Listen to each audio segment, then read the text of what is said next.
CataractCoach.com, podcast series, episode number 99, with Dr. Rich Davidson. Critical lessons for residents, fellows, and young surgeons. This you have to hear.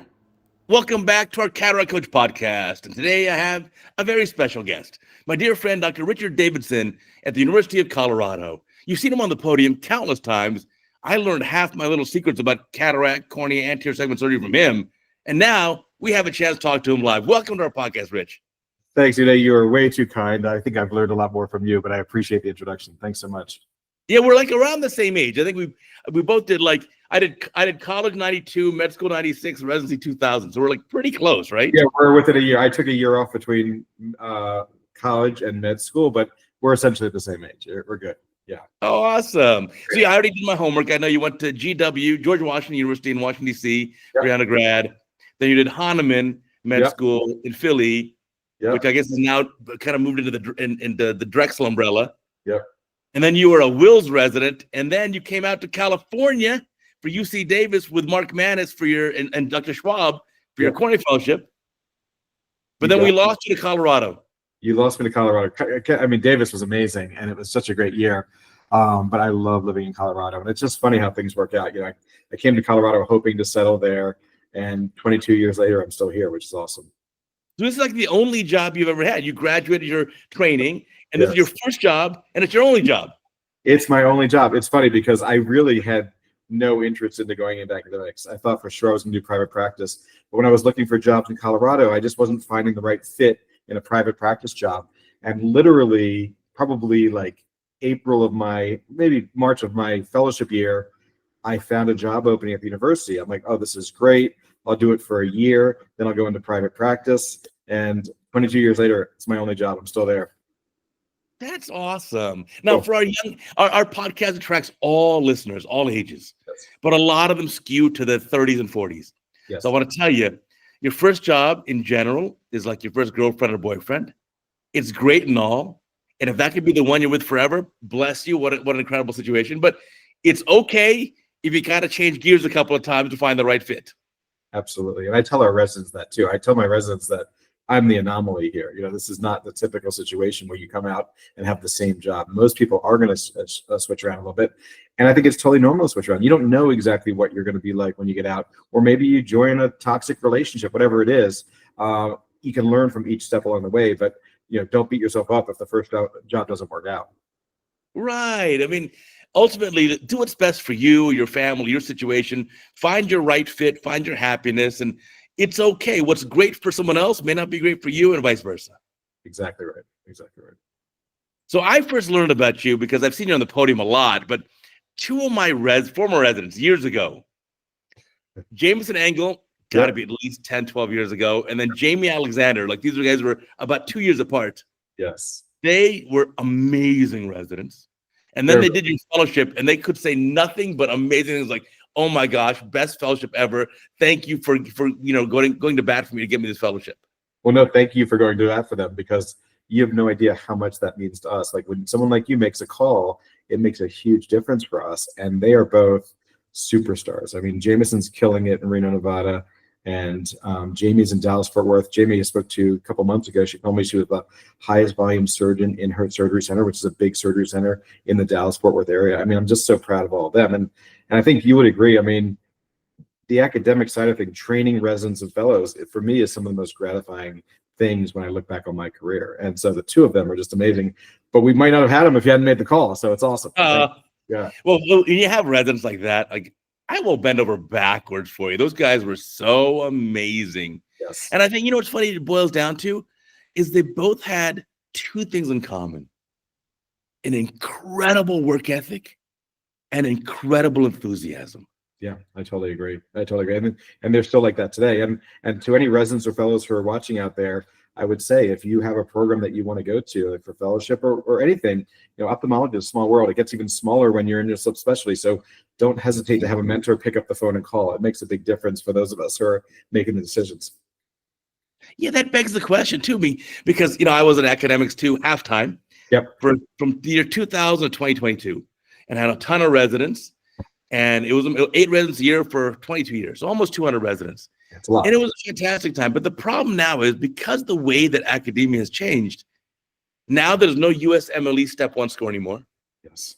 Most med schools have no more grades, just pass, fail, or pass now, pass later. We're all like, warm and fuzzy. We're all special snowflakes together. And then even the letters of rec look, gosh, almost the same. It is. And there are certain things I look for. I totally agree. And, for years we struggled with this. And I'm not on the admissions committee anymore right now, just because I have some other conflicts with the days that we do resident interviews. But for years we were battling with, grade inflation. Although when you do it for enough time, I'm sure you get to know which schools are putting out, the good people. And for fellowship, I look for really some certain clues. For our fellowship, it's not a good fellowship for people who are not comfortable with cataract surgery. We will teach you everything else, but we assume that you're going to come in comfortable with cataract surgery. So we are looking for programs that really give residents a great cataract experience, and they come in with a lot of good numbers. That's how we differentiate. But you're right. You kind of have to read between the lines. We're looking for certain keywords, like one of the most gifted surgeons I've seen, or we'll do 300 cataracts. Because otherwise they do all kind of run together. And same with the personal. Yeah. It's hard to differentiate them. But yeah, for me, I think the two factors which they both had were they're very hardworking, incredible work ethic, and both incredibly enthusiastic. Like, we have a very tough case coming up. I don't know if you want to do. I want to do it. They're gung ho. Let's do this. I will prepare. I will study. We'll make it happen. Yeah, I'm so proud of them. I've heard they're just such superstars in the field nowadays, and it's really cool to see. Yeah, they're kind of like our kids in common here, buddy. That's what I see. Exactly. I love it. It's so good. It's so good. Yeah, I had the chance of holding their hands for phaco number 1, try it this way. And then you had the chance of obviously refining their skills for all this incredible cornea anterior segment surgery. I had the easier job. It's hard when you're doing the July cataracts for sure. It's just I use the analogy. It's kind of like teaching your kids to drive. You're so close, but you can't always take over. You know what I mean? And so, when you're teaching drive, you're trying to coach them along, and you're right in the passenger seat, but you don't have that emergency brake. And same thing with cataract surgery. You try and step in when it's appropriate, and hopefully mitigate any complications, but we can't always. And so the July cataracts that you were doing, definitely stressful. It took a little bit of time off my life, but it was well worth it. It was an incredible investment. But now, how your fellowship has really skyrocketed in terms of. I mean, all my residents I love that fellowship. I want to do that fellowship. I want to interview for that fellowship. You obviously are offering something amazing in your fellowship. Tell me more about it. Well, thank you. First of all, I appreciate the accolades. But I am very proud of the fellowship. I think, like anything, it's evolved over the years. And I think what I'm most proud about the fellowship is that we offer a really good academic, but also a very practical experience. Meaning, I always tell people during the interview process, I will be disappointed if you leave here feeling like you weren't either exposed to something or that you don't feel comfortable doing it. Because, this year is an optional year for you. You don't have to do it. So we really want you to get the most out of it. And I think what really balances things out is, number one, we do a lot of surgery, and the fellows in the OR 2 to 3 days a week. And so it's a lot of cases. Number two, they're doing the hard, complex academic cases, the corneal transplants, the DSEC, the DMEC, but they're also doing a lot of premium lens cataract surgery. And I think that's really what differentiates us a lot. We use femtosecond laser. We're doing a lot of premium lenses. So they're getting to see the business side of things too. Because the reality is you have to engage in this technology when you're out. And so we can't have this ivory tower mentality that premium lenses are bad, or we're not going to talk to patients about paying out of pocket, things like that. So they're getting the real everyday thing that you would probably see more in a private practice fellowship than you would in an academic fellowship. And then we have a really good partnership with the Air Force Academy, and they're getting hundreds of refractive cases. So I think that's always the hardest part about fellowships in cornea, is that how do you get a critical mass of refractive patients? You can offer a discount, things like that, but you still don't get the numbers. And they're getting hundreds of PRK, dozens of LASIK. They're getting certified in ICL. They're getting certified in SMILE. So it really is a well-balanced fellowship. And I think all of those components have really made it quite competitive, and we're really proud of it. Yeah, no, it's a fantastic fellowship. I mean, my 2 residents who did it loved it. They even acclimated to living at mile-high altitude. So if you don't know, Denver is 5,280 feet above sea level, which is 1 mile, which in metric is probably 1,600 meters. That's right. So it's very high altitude. It's a different city. It's a great city, and that's right, for the international people who are not familiar with Denver, it is a higher altitude and it's very, very dry here. So my hands are cracked and they just take a beating during the winter, but it is a great place to live. And it's also kind of perfect for you because I know, in addition to being a very passionate ophthalmologist, you're a passionate skier. I do love to ski. I do love to ski. And right. So how did this start? Because you weren't always in Denver. No. I mean, I grew up on the East Coast. So, my first time skiing was at Camelback Mountain in the Poconos of Pennsylvania. And thankfully, my mother took us skiing, and my sister and I have vivid memories. This is like 1978, where it took like literally 10 minutes to get our skis on and just to get to the lift. So she had to deal with the disaster of us just one kid falling, the next kid falling, but my sister and I were both hooked. And I just always wanted to live out West. And so it worked out so well to be out here and to raise my kids out here. It's been a privilege. They haven't had the privilege of skiing in the Poconos yet. No, it's just such a wonderful place to live. And it's such a great sport to do as a family and with my kids. And so in 2 weeks, we're going on a trip together and it's really, really fun. And it's something you can do throughout your lifetime. I have patients in their 80s who are still very active skiers. And it's a really great way to be outside. And I feel lucky to live here. The only problem in Denver is the traffic. So you gotta plan around the traffic, but otherwise it's very accessible.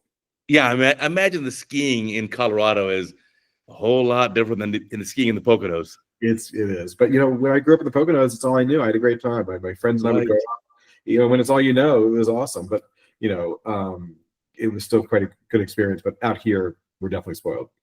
Well, you surpassed me. I started off skiing as a young kid too, but I'm still stuck at like the snowplow. I remember they teach me like make a slice a pizza or French fries. Exactly. That's still where my brain's at. I've not progressed at all in skiing. It's funny how some people do, some people don't. I just feel very lucky that I was kind of thrown into it a lot as a kid, and then went on some pretty big trips. I had it's almost like cataract surgery. If you just do a day or two here, it's harder. But I went on some like week-long trips when I was a kid, and that repetition, 7 days in a row or 6 days in a row, really helps. It's like doing cataracts. The days the residents get 5 or 6 in a row is so much better than when they get just one, and then 2 weeks pass and they do 2 more. So I think that helped me quite a bit with skiing. No, it does for sure. I mean, you got to get your reps in. You got to get the time in the OR. And I think that's probably the key in your fellowship is that, as you were saying, your fellows are doing 2-3 days a week in the OR, and they're finishing in 1 year a fantastic volume of surgery. It's hundreds. I think our fellow this year, we're in December, already has over 200 cataracts. He's done a bunch of LASIK and PRK, and I don't know how many transplants, stuff like that. So yeah, it's great, and I think it's the reps. And we tell people, like I said, if you're going to take this year, an optional year, we want you getting your hands dirty. Otherwise, it's not the fellowship where you're going to stand around and watch us do surgery. There's nothing that makes me prouder than at the end of the year if I don't have to scrub the entire day. If I can hand every case off to the fellow, then I feel like I've done a good job. Right. I would do the same thing. At the end of residency, the last 6 months of residency, I mostly want to sit there in the operating room and watch through the scope. Yeah, exactly. And you just get, I don't even want to scrub. Exactly. Let them, because I think they need that autonomy too. It's as when you get out on your own, those first couple of cases can be nerve-wracking when you don't have backup. I want them to know they have the backup, but I want them to make all the decisions. And there's something about like not scrubbing that kind of forces them to make the decision, which I like. Right. As you said, you finish your training, you started some practice, and you're in the operating room and you look to your left and there's no one there. If to your right, and there's no one there. And you're like, oh, if things go south here, it's on me. Right. Exactly. And you realize, and that's why it's so important to like stupid things. Like you got to know how to, put the phaco machine together. You need to know how to trouble the phaco machine, because you may have a scrub tech that has no idea. Maybe their first day and they don't know the intricacies of how the cassette's supposed to go in, or you have to tighten the tip. There's things like that they need to learn, which is actually a cool thing about our residency now with the PGY1 year.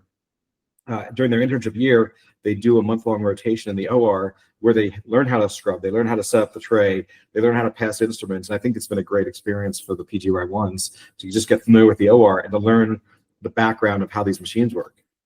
Oh, that's fantastic. What a great idea. Because, in the USA, for our international listeners, ophthalmology residency is now 4 years. It used to be a separate 1-year internship and then separate 3 years of residency for ophthalmology. Now it's just combined together in 4 years. And the first year of those 4 years is typically 9 months of general medicine or the rest of the body and 3 months of ophthalmology. And then the next 3 years are all ophthalmology. So in truth, it's probably 39 months of ophthalmology training. Exactly. But like no one, when you think about it, like you kind of get thrown in the OR and you hear the names of these instruments, but you don't really know what anything is. So it's nice that they have this month of like, oh, this is a chopper, this is how the machine gets plugged in. This is what happens when you hit the pedal and nothing happens. Like it's really good for them to learn how to troubleshoot. Yeah, well, you got to start at the basics. CataractCoach.com, the actual website, not just YouTube stuff. I actually have a free PDF book about learning cataract surgery, and I got a free 25-part curriculum series. Each lesson is 25 lessons. Each lesson is 30, 40 minutes long, and it even starts off with like, okay, how to have the right mindset, how to choose the first patient for surgery, how to set up the operating room. Let's talk about ergonomics, and we go through every little detail. How to set up the fake machine. It's amazing. All covered, yeah. The ergonomics too. I'll never forget my first case. It was a second-year resident, extra cap cataract surgery. I was so nervous, I didn't think about the ergonomics, and my right foot fell asleep during the surgery. I could not feel the pedal, and I embarrassingly had to tell my attending, I have to stop for a second. I had to lower my chair. I had to shake out my foot. I mean, it's things like that you don't think about. So the fact that you're dealing with this in the course is amazing. And kudos to you. I mean, the hours you have put in setting this up is amazing. I mean, daily videos, I just give you so much credit because I know what it's like to edit one video. Can't imagine doing it every day. I mean, it's really, you deserve a lot of credit. So thank you. I mean, you really. It's a passion project. It's either I'm very passionate or I'm crazy or probably a combination of both. Yeah. It's incredible passion and it's really valuable. I mean, you really are the go-to resource for all the residents and fellows out there, which is amazing. And but you bring up the point of like it's the little things. Like everyone, you watch cataract surgery when you're first watching, it looks so easy, and then you do your first case, and you're like, where do I put my hands? You know what I mean? Like, we've all struggled with making a paracentesis. It's the stuff that you would think would be so basic. When you go to do it yourself for the first time, is a little bit more challenging. Yeah, and surprisingly, even little changes can have that effect. This week, I was in the operating room. I had a very busy order. I was lecturing in Brazil, so I come back and they have like double the volume I normally do.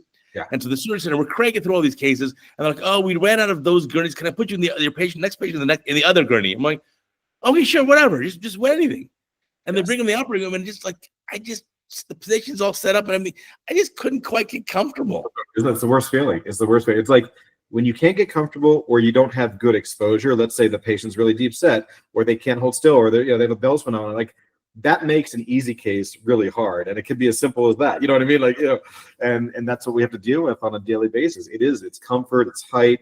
Or sometimes I'll walk in the room and the anesthesia person will put this big donut under their neck, so their head's like tilted this way. I'm like, it's like they're trying to get a spot roll, but I'm like, it's like 8 to 10 minutes. Can you just like let me set the patient up, please? It is funny because it matters. Or if the draping doesn't go well and there's lashes, whatever it is, all those little things matter as far as the ease of which you get through the case.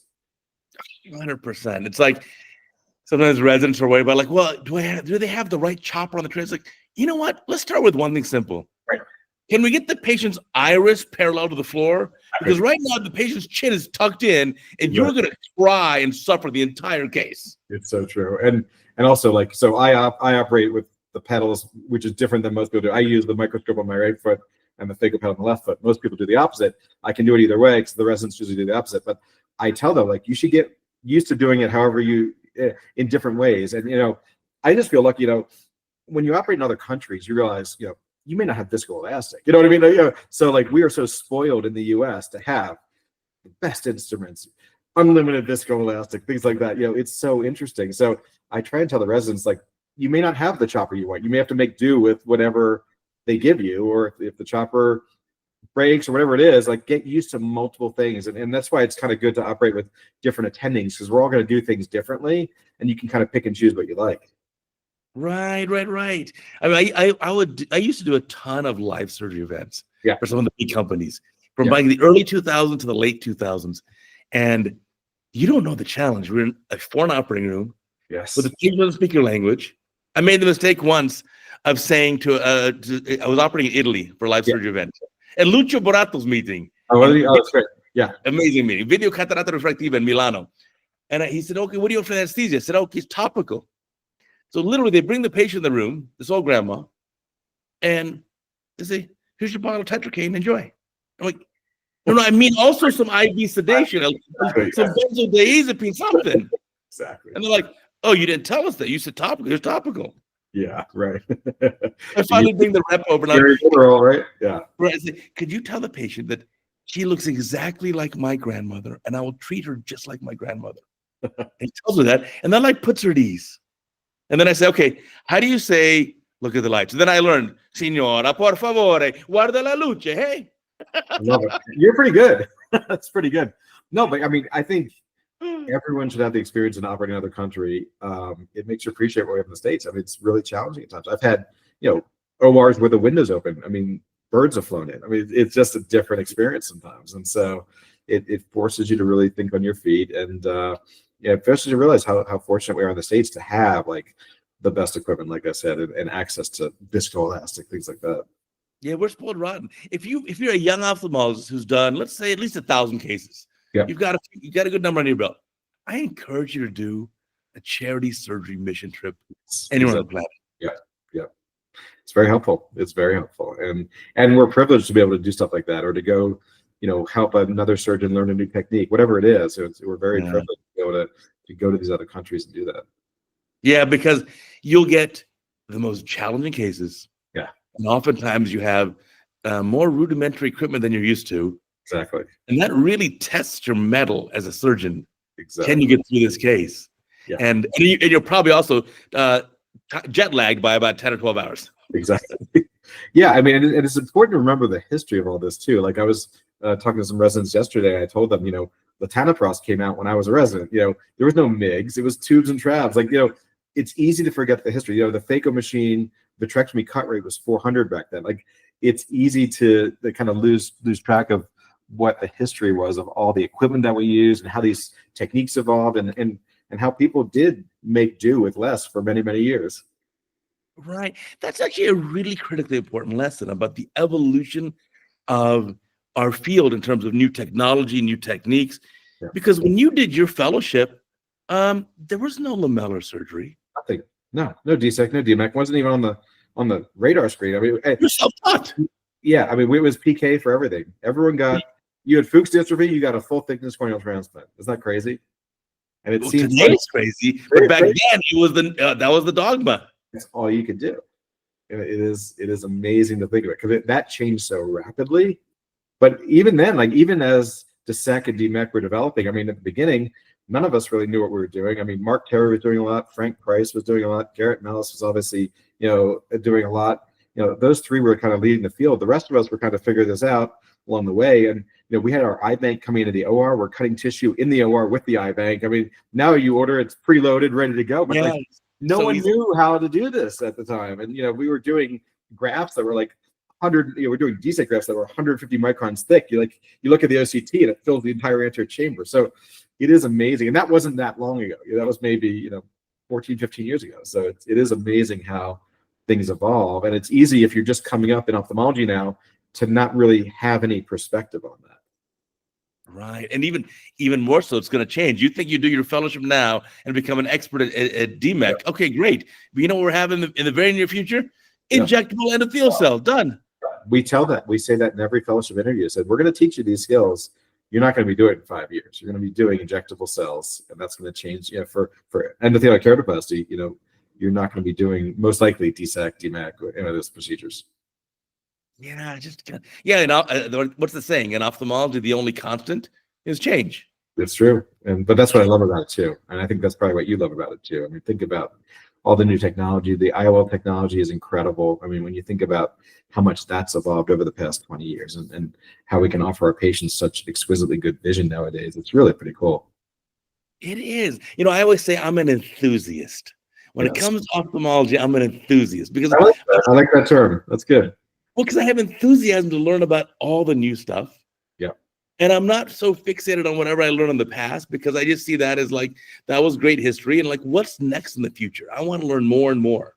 Absolutely. And I think that's the key to what we do is to know that it's going to change. I think anyone going in ophthalmology, you have to understand that like what you're doing today is going to be a lot different than what you're going to be doing 5 years from now. You have to go in kind of being a lifelong learner and knowing you have to adapt. Otherwise, if you don't adapt to new technology, you're going to fall behind, and you're not going to be able to offer, the best things for your patients. The one thing I would say though is that you still have to be careful about, like, you have to choose wisely when you want to be an early adopter and when you don't. Like, certain technologies we were early adopters for, certain ones we weren't, and I think for the most part we made good decisions.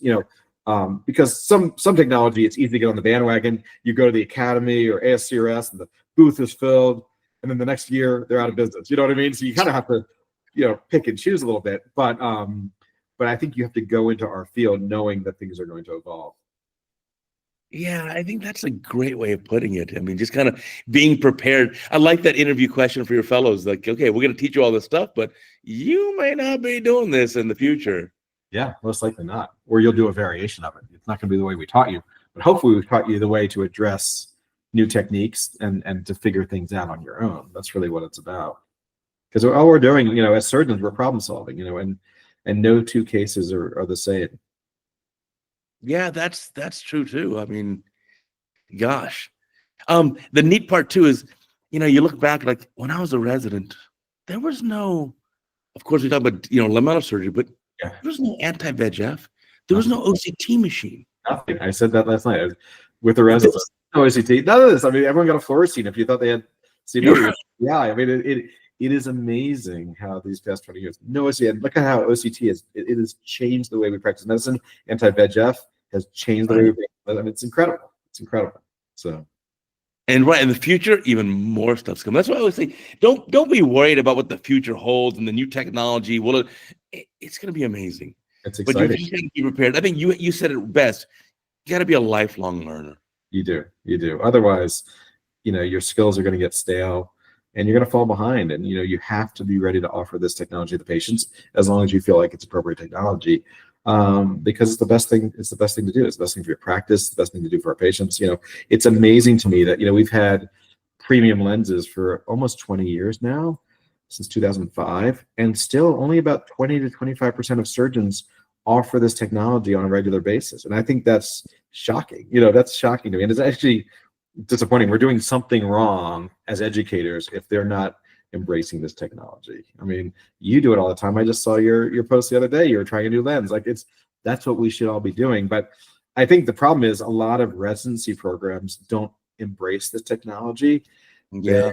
And as a result, residents are leaving residency saying, oh, as a resident, they told me that multifocal lenses were bad and they didn't put any in. And so therefore they get out, and then there's this hesitancy to embrace the technology because their attendings kept telling them it was bad technology. But it's crazy when you think about it. I mean, we're almost 20 years in, and these are some of my happiest patients, and yet a lot of surgeons are still not offering it to them, which I find that's shocking and disappointing. Yeah. I mean, we all know of those few surgeons out there in the community or even in academia who just never advanced their skills. Like I know a surgeon today who only performs extracapsular cataract extraction with corneal scleral scissors, does not believe in phaco. It's amazing. And that's in 2024, 2025. That's not acceptable. It's not fair to the patient, right? That's not okay for the patient, in my opinion. So I agree with you because it fails the golden rule. The golden rule is I give you the same surgery I'd want for my own eye. That's exactly right. And that's why I think it's not acceptable, because you can never make the argument that is as good as a phaco. Yeah. It's just, it's funny, just the path we've come. It's amazing. And then even to think now what's coming in the future now, more automated things, robotic cataract surgery, which I've been involved in with a new company. Yep. I mean, it's all coming, and believe me, we can all learn it together. It's not that big of a deal. Absolutely. But it's exciting. You have to know it's coming, and you can't just poo-poo new technology because you're an old guy and you're like, oh, I'm not going after this. You have to acknowledge the value, and you have to acknowledge the limitations, but you also have to acknowledge the benefits of it too. And I think a lot of residency programs fall short in that regard. And, I've had fellows come in and they're great surgeons, but they never put in a multifocal lens in their residency. And we have attendings in our program who will not let residents put in multifocal lenses, and yet that's doing them and the patients a disservice, I think. Right. I think you're right. I think you have to offer the full spectrum of options for patients. You do. And the onus is on you as the surgeon to know all the technologies Yes. and get experience, and then offer them as the spectrum of care for your patients. Absolutely. Like in our practice, not everyone in our practice, does this technology very often, but we have an agreement that if they think it's best for the patient, they're going to send it to one of the surgeons in the practice that does offer the technology. And I think that's reasonable. I just think, but pretending like it's bad or doesn't exist is not okay. I think you're going to have a lot of disappointed patients because people talk all the time. I mean, most of my patients who convert to a premium lens heard about it from a friend. And so if they're talking and they're like, hey, why wasn't I offered this? I'd rather someone come in asking for it and me tell them they're not a candidate than for them not to know about it, or for someone in my practice not to tell them about it, things like that. No, it makes a lot of sense. I had a video recently on CataractCoach talking about the ACGME requirements. So that's the American College of Graduate Medical Education. And they say, okay, for your ophthalmology residency, you should do X amount of volume of surgeries. And the cataract number, I don't know if you remember, is 86. 86, right? 86, yeah. You got to do 86 cataracts as a primary surgeon in your 4-year ophthalmology residency. And I thought, that's okay, but is that a reasonable number? Should that be different? I think it's terrible. I mean, I think when you and I were residents, it was even lower. I think it was like in the 60s. I have that in my head, but maybe I'm wrong. But, personally, I think it's too low. I personally didn't feel comfortable until I was over 200 cases. I mean, and I didn't get 200 as a resident. So, I got some as a fellowship, but I don't think I hit 200 till I was attending, or it was right around the time I was starting as an attending. And so to the point where I was like, okay, I'm not as nervous about every little step along the way, because there's so much to think about when you're getting started. And so, yeah, I think 86 is low. What do you think? I think it's really low. I mean, back 24 years ago, when I finished residency, 25 years ago, I was able to do 200 cases as a resident. That's amazing. Right. Our residents today often, like my 2 residents you trained both did 300. Yeah. In residency. So I think we're able to achieve that now. But even the mindset's changed. When I started as chief of ophthalmology at UCLA, one of these UCLA big teaching hospitals, all of you UCLA Med Center, many, many years ago, they were booking, this is no joke, 4 cataracts for the resident per day. Wow, that's crazy. I believe it. Yeah. Well, the first thing I did was like, okay, that new number's 10. Yes. We're doing 10 a day. 10 in 8 hours is very reasonable. We're going to make it happen. Yes. And at that time, I was lucky. I had the support of like the hospital administration and the chief medical officer at the time. She was amazing. She was also chief of anesthesia. She was like, Uday, tell me, what do you need to make this happen? Let's make it happen. Yeah. Well, that's great. Because usually it's the opposite. Usually it's like, what are you trying to do? This is our system. You're doing 4, and I'm not going to burn out my nurses. You know what I mean? Like usually it's that response. So the fact that you're able to switch it is remarkable. Well, I copied something I learned from Costco, which is at Costco, and I'm a Costco fan for sure. Drinking my sparkling water from Costco right here. And they had a big list on the wall once. This is many years ago, of each cashier and how there was some ranking of how efficient they were, and a second thing of how accurate they were. Oh, so they had a dashboard, like written it like on a marker board. They had like a lot. That's cool. So what I started doing was I said, you know what, we need accountability. So I'd make this is maybe 15 years ago. Yeah. Every day we're in the OR, we're tracking every time. I want to first know who's the resident operator today, who's attending, who's the circulating nurse, who's the scrub tech, who's the anesthesia. And now case 1, what time were we in the room? When was the timeout done? When was the block done? When was the first incision done? When is the end of the case? When are the drapes off? When are we out of the room? When's the next patient in the room? So when you track all the data and you put it up on the wall, I'm like, and then they saw with this scrub tech, with this circulator, we're slower. Well, they work harder. That's the key. The transparency is the key, because a lot of times we'll do time studies, but no one's held directly accountable. Like no one is, publicly shamed. But there is some value to that. If you can do it in a nurturing way that's not embarrassing for the person, maybe they don't realize how slow they are. Maybe they, you know what I mean? And so it's actually very, very good. We're trying to do some modifications right now to speed up our turnover time. And it's a great idea. I mean, to let people see how they perform against their peers is very good. Lately, we've been getting through Epic, our EHR, every week after an OR day, I get a list of all my cases and how much those cases cost, which I think is very interesting. So I can see, which cases cost more, which are less. And I think it's very interesting. And I would vote for transparency to see which surgeons are the most cost-efficient surgeons. I don't know if we'll get to that point in our department or not yet, but it'd be interesting to see who is and who isn't. Well, you bring up a great point. Yeah. In our surgery center in Beverly Hills, everything's tracked. Is it? So Okay, we yeah. know for each surgeon, what's your average time for a routine case? Yeah. What's your average cost for a routine case? It's tracked to the penny. Great. And we can give you this data and you can learn from it. You understand, listen, do you deserve Monday morning OR time, which is prime time? Or do you deserve Friday 3 p.m. OR time? So everyone can see the entire dashboard. Everyone can see each other's score. There's no secrets. That's great. I love it. No secrets at all. Right. And so you get to see, okay, these people are very efficient. They're doing a better job. They're getting more. And you also see complication rate. Yeah, it's really helpful. So I think just learning from the metrics is super important. And I think it's a benefit to everyone. And the other thing too is sometimes we tend to say, or residents used to say, well, it's the turnover so slow. It's like, well, actually, if you look at the data here, the time you were in the room to the first incision was 22 minutes. That's the problem.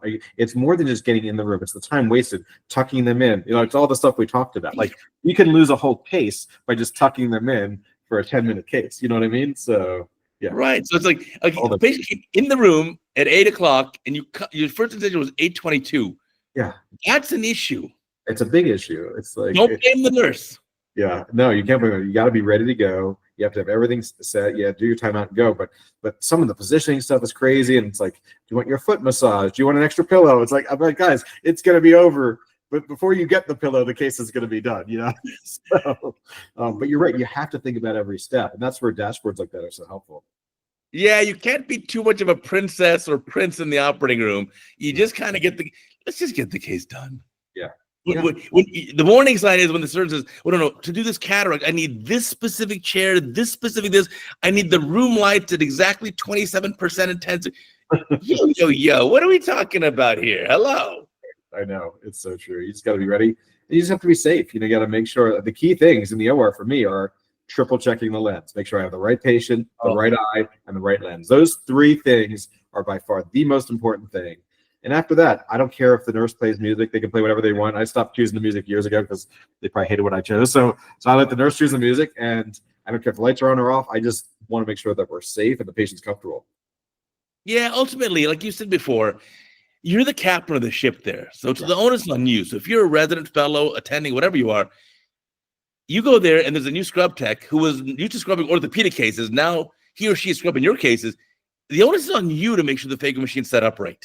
That's right. That's exactly right. Or that you have all the instruments that you need and whatnot. And the things where things kind of fall apart is like in most situations, like most of us don't have a lot of complications, thankfully. So, people start to freak out if you have to set up the anterior vitrectomy setting and no one knows where the stuff is. So it's important to make sure your staff knows where it is, or if they don't, you know where to direct them, because obviously that can be a stressful time as a surgeon, and you need to be able to work through that at the same time without throwing instruments or raising your voice, because that's what the patient's going to remember from the case is if you get excited. So, but, so true. Yeah, having contingency kits in the operating room. Yeah, you have to have it ready to go. Yeah, like we have a little bin there. Like if I say anterior vitrectomy, I want that. I want everything. And maybe once or twice a year that you need it. When you need it, you want it kind of quickly. You don't want them leaving the room scrambling to find stuff. Right. No, that's so important. And then of course you as the surgeon knowing, okay, how do you set up the anterior vitrector? You haven't done it in a year. Yeah. How do you do what settings do you want for the anterior vitrector? So are you going to use cut IA? Are you going to use IA cut? Or whatever it is, you need to know those things so you're not freaking out. So, yeah. Right. The patient. Now, that begs the question too. Are we too? Now, I've retired from teaching residents as of 2022, so it's been a couple years for me. Are we too easy? Have we gone soft? And here's why I say that. I said I had a situation years ago where I told residents, hey, I'll see you tomorrow in the operating room at 7 o'clock. And I said, hey, not 7:01. Yeah. And when the resident shows up at 7:04, it's just like, whoa, that's disappointment. Yeah. Well, I know, but there was traffic. Well, I live here too. I know there was traffic. I know. Yeah. But it seems like now it's like, well, I know it's 4 minutes late, but what about my feelings? Yeah, I mean, it is a fine line. I think we are probably a little softer than I was. I had the fear of God in me when I was a resident. Like I was so afraid of messing anything up or being late. So I felt like the things I could control, I could show up on time, I could be pleasant, I could be prepared. Those were the 3 things I could control. I might not have had the best surgical skills at certain times or whatnot. So that's kind of how I approach things. I think for the most part, the residents work really hard. Our residents are good, but yeah, I think, it's just different now with duty hours. It's different. The way they get cases, but in some ways it's harder too. Like our residents are spread out from 4 hospitals. Like I had it, I think, easier on call at Will's. We had an emergency department, so everything came to us. Nowadays, our residents are run all over the place. But I know what you mean. I think, some of it's resident specific. We've had some residents that are superstars. We've had some that have been like showing up 5 or 10 minutes late and not really being prepared for the day or knowing the patient's history, things like that. But I think for the most part, they do pretty well. But, I think we have to be cognizant of, limits of discipline and things like that we have nowadays. Yeah, for sure. Plus, I mean, to be frank with them, they're learning all the stuff we learned. Yeah. Plus all the new stuff in the last 20 years. It's true. In the same 4 years of residency. It's a lot. And I do think, for our residents, call has gotten very, very busy. Some of our residents on a weekend are seeing 20 to 30 patients on their own. They're running from hospital to hospital, different consults. It is very busy. Because let's face it, we're going to have a big shortage of ophthalmologists in the next 10 years. We already have it now. And I'm not sure how we're going to see all this volume of patients.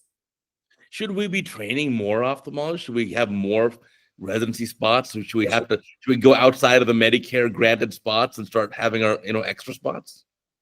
I think Medicare should grant us more spots, but yeah, I think we do need to be training more. We have 6 per year. Right now, we're trying to go to 7 in the next year or 2, I think, but UCLA has 8 per year. Is that right? Yeah. I mean, I think there's a need. There's no doubt that there's going to be a shortage because we haven't really raised the number of slots in our careers. It really hasn't changed that much, but yeah, people are living much longer and they need eye care. And so there's going to be a shortage of, probably tens of thousands. I don't think we can add enough spots to figure out, to really meet the need. I think we're just going to have to add some spots and then figure out how to work smarter, whether it's using optometrists or other, PAs or, for other ancillary care. And I think surgeons are going to have to be doing more surgery. Yeah. I mean, but then that's the other catch. Should we be testing for surgical skill? Should we be testing for hand-eye coordination?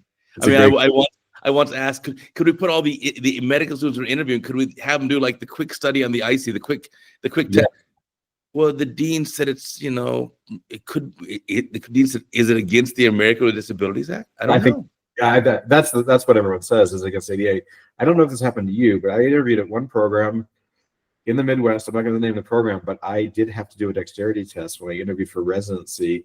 There was a petri dish full of BBs, and I was given a jeweler's forceps, a non-tooth forceps. I had to transfer the BBs into a vial, like a pill vial that had an opening that was just large enough for the BB to enter. And so I had to go, this, and I was timed, and I don't know what they did with the data. I think I dropped one BB. But there was a dexterity test, and I didn't know it was coming. I was a little nervous about it. But I mean, you bring up a good point. I mean, we do get the occasional resident who ends up not feeling comfortable with surgery. And it's nothing against that resident.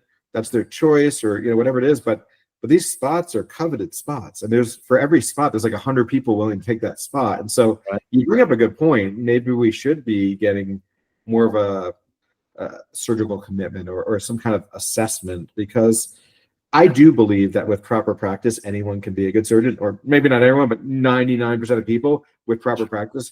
You have to want to do it, and you have to have that mentality that you're going to be, pushing forward here. You know what I mean? And so, so we do get patients. We do get the occasional resident who doesn't feel comfortable in surgery, and it's a little disappointing because that spot is so valuable. It sure is. I mean, part of the catch too is that we're saying that, in general, for most residency spots in the U.S., whether any specialty, Medicare funds them. Yes. So they pay the university. Let's just make up numbers here. They pay the university $200K a year. University pays the resident $70K a year. Uses the $140K a year to teach you. Yes. And so, I mean, the universities could have more spots, but just have them not Medicare funded. You just got to come up with the money. So when you look at these universities now that are like mega million-dollar endowments, can you just have a few more spots even if Medicare doesn't pay for it? Come on, really. Like, there is room for that for sure. There's room for that for sure. And maybe that's what we have to do. I mean, there's no doubt we need to be training more. And I think most places will have enough, then the argument comes, okay, as you add spots, do you have the volume of cases? We want the residents to get 300 cataracts, and will there be that volume? I think there is. I think in most big places, there's enough to go around. Well, I mean, Mass Eye, which is not a high volume place in general, went from 8 residents here to 9 residents here recently. Did they? I didn't know. I didn't realize that. So yes, now there are 2 9 programs, which is Mass Eye and UT Southwestern 9. I knew the 8 per year program are still like Wills, UCLA, maybe a couple others. Yeah. So no, I think it's good. We got to train more.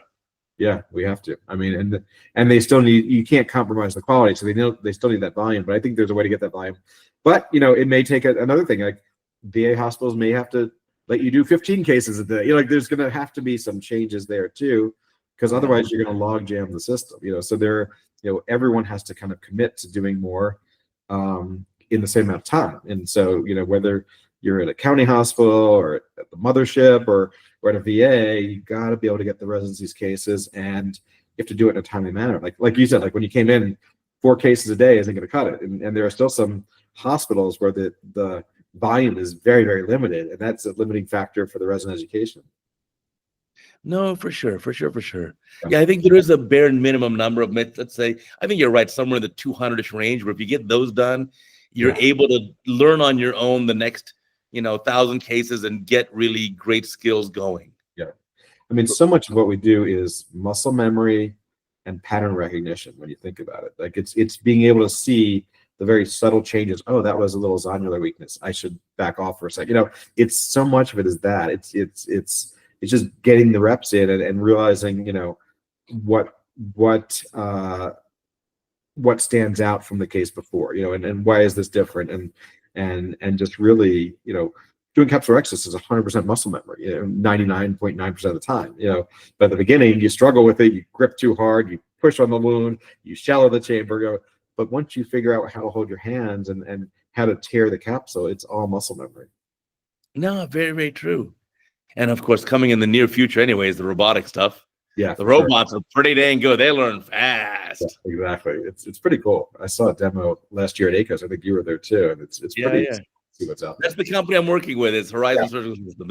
Certainly it's one of my disclosures. So yes, but it's a neat company, and I think that's going to be a big help for the future. Yeah, I think it's the same way that keratofractive surgery went to essentially automated robotic. I mean, we're not doing radial keratotomy anymore. Correct. We're not doing cryo lathing of a lenticule with keratomileusis, which was done not that long ago. I still have a couple of patients in practice. Right. I never did it, but I've got those patients who, have the epikeratofakia and stuff like that. It's pretty wild.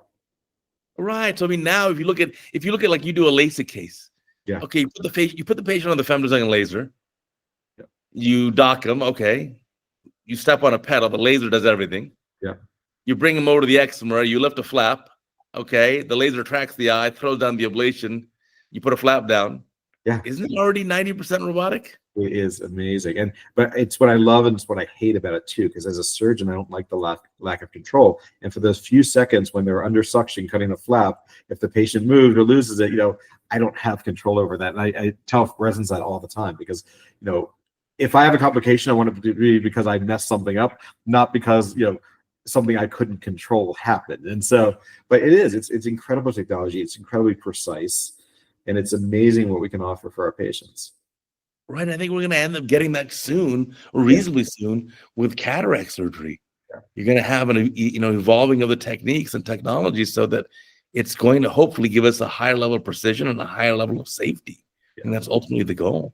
For sure. And especially now as, lens technology gets better. Look at how much our IOL calculations have improved nowadays. I mean, the biometers are so good.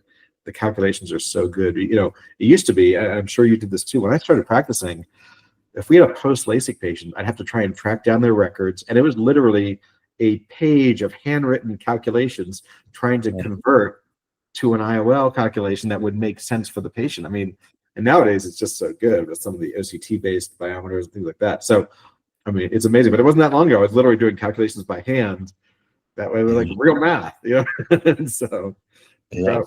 Well, that's going back to your original point. That's why the field keeps evolving, keeps going forwards, and I think it's with the advent of AI. Our group actually, I work with my buddy John Lattis with Advanced Euclidean Solutions, and so earlier this year in February, got the U.S. patent for AI-based work for lens calculations, and that's really quite amazing. And so I think in the not too near future, you're going to have everything just fully automated. You don't have to look at a printout with 10 different formulas or 8 different formulas and say, which one do I want?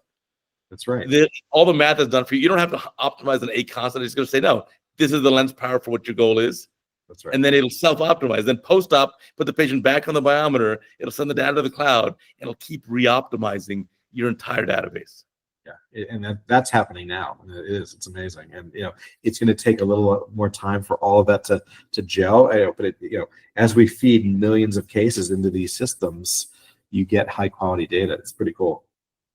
I got to ask you too some good advice for the young ophthalmologists. Our podcast is all ages, 30 to let's say even 80. Yes, and it skews towards the younger ophthalmologists in the 30s and 40s. And you've had a lot of amazing fellows that you've trained, the 2 I mentioned, but also like my buddy Biren Megpar at Wills. I love him. He's a great humor fellow. I've got 22 fellows now, I think, and I'm so proud of all of them. They're doing great things in the world. Advice for young ophthalmologists is set goals for yourself and work towards those goals. You'd be amazed at what you can accomplish. And things are gonna pop up that you never thought were gonna happen in your career, and you have to enjoy it and run with it. And I think don't believe that you can't do something. Kind of manifest it and make it happen. And you may hit roadblocks along the way, and there may be some failures along the way, but if you have goals that you want to accomplish, set those goals and reevaluate, see where you are. I'm still setting goals for myself, and that's how I find, it's good. Each year I try and reset some goals and build on what I've done the year before and accomplish those goals in the next year. And sometimes I hit the target, sometimes I don't, sometimes I exceed, sometimes things happen that I didn't even expect. But I think that's what I would tell the young ones is, don't let things get stale. Don't avoid new technology, things like that. Embrace it and be the best that you can be. That's great advice. I mean, on the road to your goal, let's say if your goal is to be an incredible tennis player. Yes. Every match you win is on the road to success. Yes. But every match you lose is also on the same road to success. Road to success. That's exactly right. You learn from it. So right. Same with ophthalmology. You want to be a better and better surgeon. Even if you have a complication or a problem or an issue, they're still on the same road towards your ultimate goal. Absolutely. And anyone who's a real surgeon, if they tell you they haven't had a complication, they're not telling the truth. They're just not telling the truth. It is impossible. You do enough surgery, you're going to have something. It's either going to be your fault or it's not your fault, and it's just a complication that happens because maybe the patient has those nodules, whatever it is. Those things are going to happen, but you're absolutely right. You're still on the same path. I used to beat myself up over complications, even though I handled them well. Like I'd talk to one of my retina colleagues. I'd be like, oh, I can't believe I tore that capsule, blah, blah, blah. Patient did fine. It's how you handle the complication, because you're going to have complications and you have to address it. But you're absolutely right. You bring up a great point. You're going to probably lose more tennis matches than you're going to win, but you might win one more in every tournament than you lost, and then you win the tournament. So it's like, you just have to keep the ship moving forward and not get discouraged, but acknowledge where your holes are and try and fill those holes. Like I knew I wanted to learn more about AI, so I took a 6-week certificate course at MIT last summer because I wanted to learn more about AI. So like do things like that, acknowledge where your gaps are and try to fill the gaps. Oh, what's salient and sage advice. That is so great to, it's advice I wish I would have understood when I was 20 years younger, but at least I understand it now. Me too. We learn a lot as we go along, but I totally agree. Oh, Rich, well, I want to thank you for doing this. I mean, the hour's already gone by. Thank you for doing this podcast with us. I really enjoyed talking to you. I think you've got some great pearls. I'm sure it's going to be a very popular episode. Thank you for having me. It's always a pleasure, and I admire you so much, and thanks for all you've done to contribute to our field. So I really appreciate it. Yeah, we all learn together. It's a fun project, and as you say, we all learn from our complications, and we can learn from each other. Absolutely. So thanks again. Oh, you're welcome. I'll remind our listeners and viewers, remember, we got a new podcast every single week. Amazon, Apple, Spotify, Google, wherever you find your podcast. Plus, of course, there's a new Cataract Coach video every single day, 2,400 videos in a row and counting. So until next time, we'll catch you later.